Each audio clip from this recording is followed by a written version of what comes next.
Today, I want to talk about some of the limiting beliefs and the aspects that have led me to have these limited beliefs and how I've been able to overcome that and what that has meant for my path to success.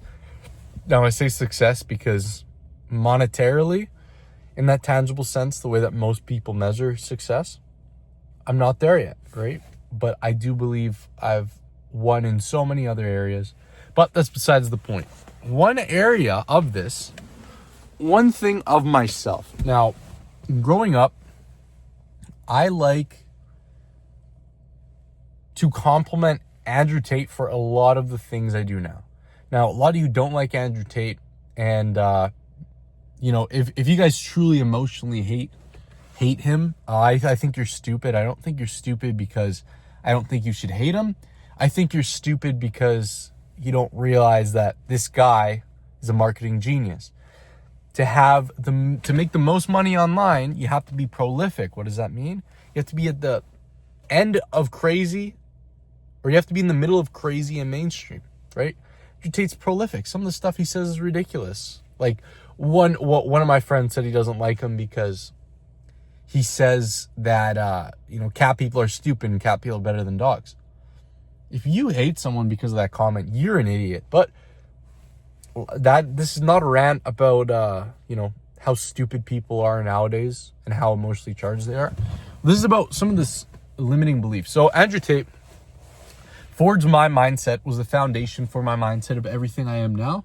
And I do like to think of myself as, mentally strong. I do like to think of myself as mentally fortified. Right? For success, for entrepreneurship, this has not been an easy path at all. Like, this is hard. The social part of it, my friends and my family don't believe in me. They, ostracize. Well, yeah, they ostracize me to a point because what I'm doing is different. Now,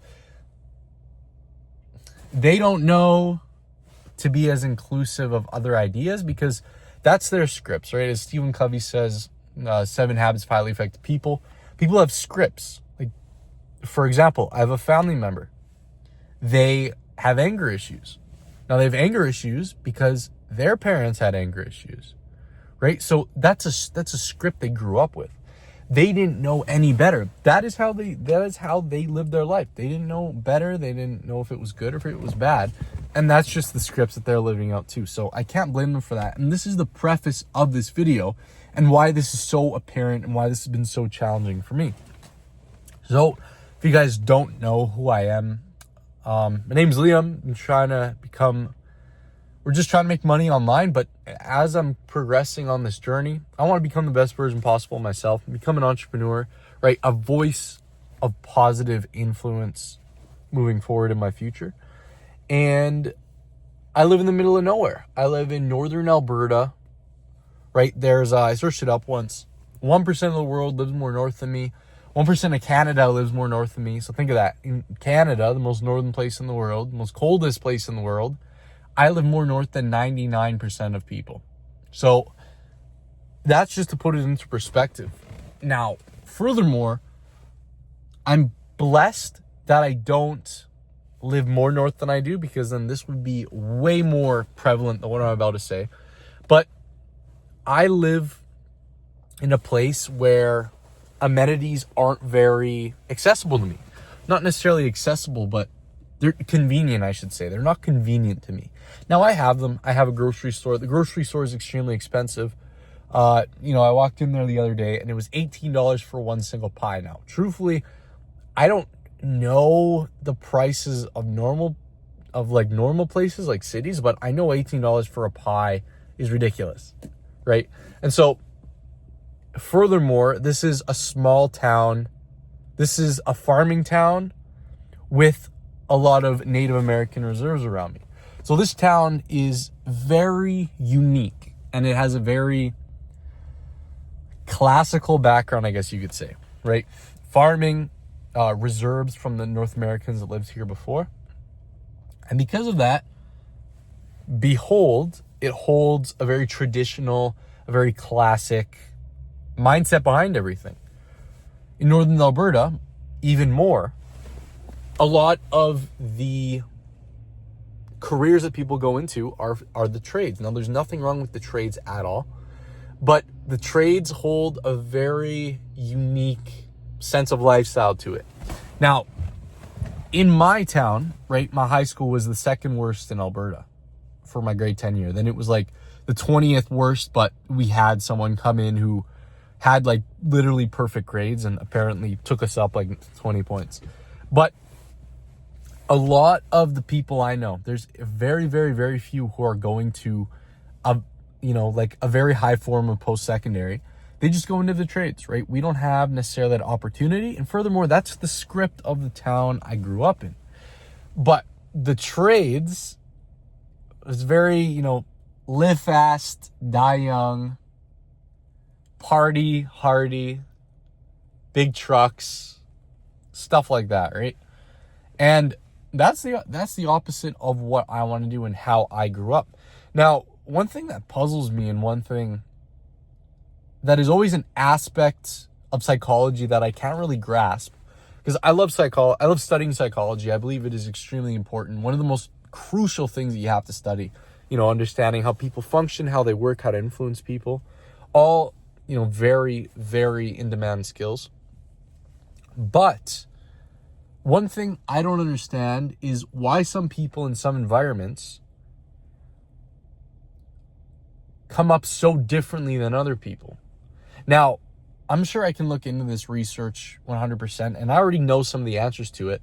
But like for me, myself, I was involved in a trades background ever since I was like 5 years old. Like dirt bikes, fixing stuff, trades, everything. My family, the only thing they've ever done in their life was trades. And I'm not saying that in a bad way at all. I'm just saying that's how I grew up. And so, furthermore, within that, I should have, in theory, turned out someone who was, adept and liked the trades, right? Like, I know there's a study. It was some Hungarian chess master, I think. Maybe not Hungarian.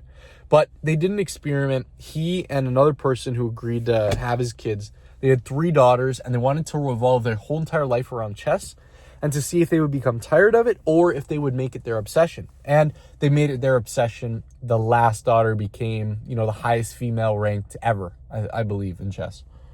But if you use that logic for me, myself, I turned out way differently. I do not like the trades. I just don't like the trades. I don't like the lifestyle behind it, and I'm not good with my hands. And, I hate admitting that. And that's a weak spot for me. But all I was growing up around was working with your hands, fixing stuff, and I never once got good at it.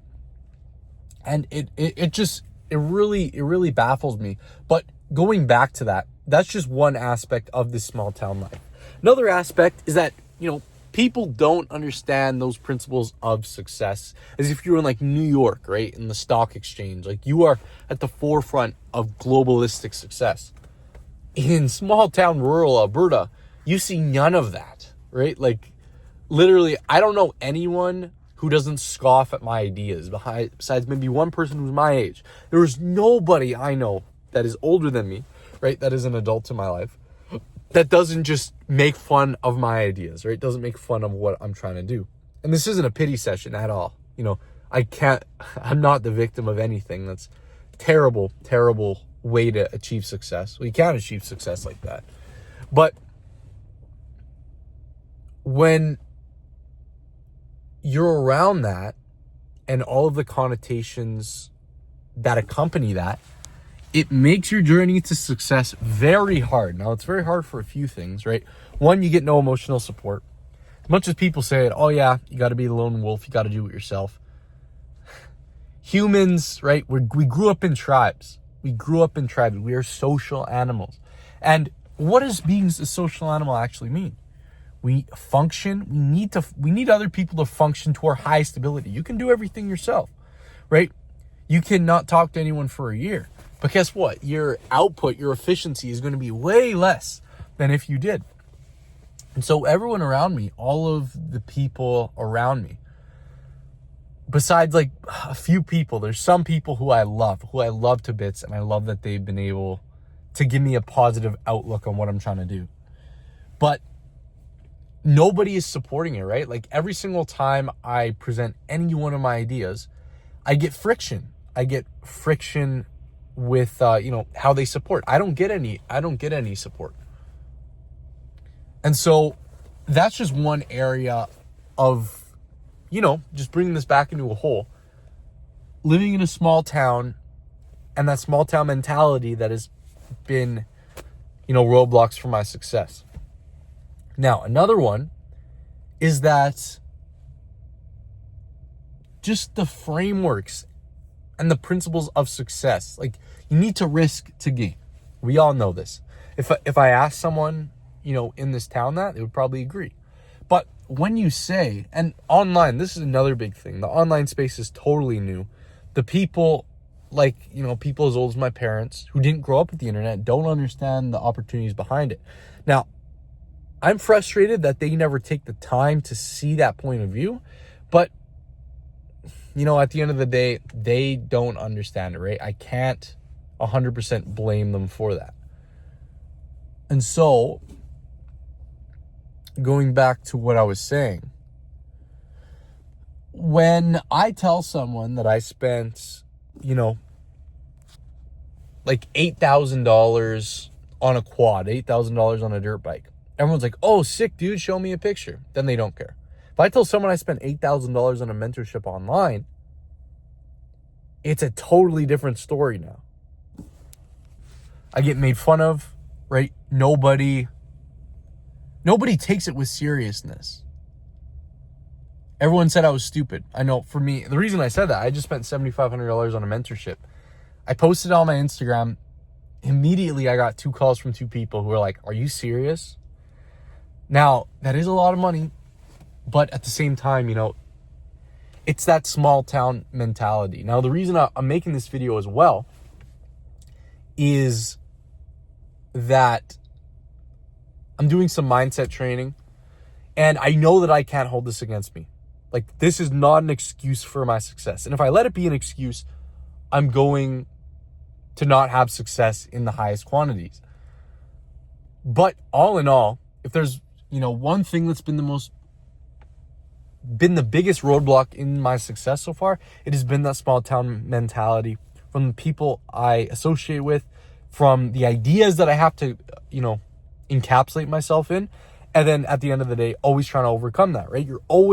It's called cognitive dissonance. When there's 2 different ideas, you have to accept the other one and basically rationalize why you do. That's exactly what I have to do to keep my sanity, right? And so that's it. Just a little quick video. But yeah, thank you guys for watching. If you guys did watch this far, follow me on Instagram for more daily updates on just my journey trying to build an AI agency. You can join my free AI agency Discord as well. Link in the description. But thank you guys for watching. Subscribe. Follow me on my journey for more. And I'll see you guys in the next one. Stay wise.